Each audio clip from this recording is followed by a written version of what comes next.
নমস্কার বন্ধুরা, সুমনা রান্নাঘর অ্যান্ড বাঙালি লাইফস্টাইলে আপনাদের সকলকে স্বাগত জানাই। আজকে হয়তো হেডিং দেখেই আপনারা বুঝতে পারছেন, বাড়িতে আজকে তৈরি করা হলো পিঠে পুলির একটা রেসিপি, সিদ্ধ পিঠে। তো অনেকেই হয়তো ভাববেন যে পৌষ মাসের পর যে পিঠে পুলির রেসিপি পাঠাচ্ছি, শুধু পৌষ মাস কেন, যে কোনো সময় আমরা কিন্তু পিঠে পুলি খেতে পারি। যেহেতু এখন সময়ের অভাবে, তো সেই অকেশনের ভিত্তিতে আমাদের হয়তো হয়ে ওঠে না। তো যখনই সুযোগ পাবেন বাড়িতে, তখনই কিন্তু আপনারা এই রেসিপিটা তৈরি করতে পারেন। তো খুব ইজি প্রসেসে আজকে রেসিপিটা আপনাদের দেখানো হলো।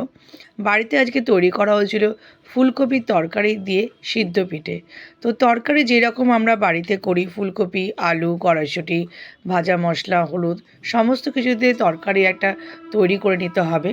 অন্যদিকে চালের গুঁড়ো আমরা বাজার থেকে এখনও সাধারণত কিনে রাখি, কারণ আগেকার দিনে হয়তো মা ঠাকুমারা শিলে বেটেই চালের গুঁড়ি তৈরি করতো। তো বাজারে চালের গুঁড়িটাকে আমাদের আটার মতো একটা মণ্ড তৈরি করতে হবে। তো সেটা করার জন্য একটা পাত্রে জল গরম নিয়ে জল গরম অল্প অল্প দিয়ে সেই মণ্ডটা আটার মতো মেখে নিতে হবে।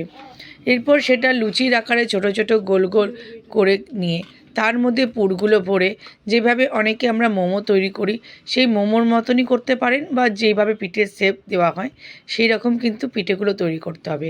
এরপর একটা পাত্রে আগে থেকে জল গরম করে, বাড়িতে যদি ঝাঁঝরি থালা থাকে তার মধ্যে পিঠেগুলো দিয়ে 40 মিনিট মতো রেখে দিলেই তৈরি হয়ে যাবে সেদ্ধ পিঠে।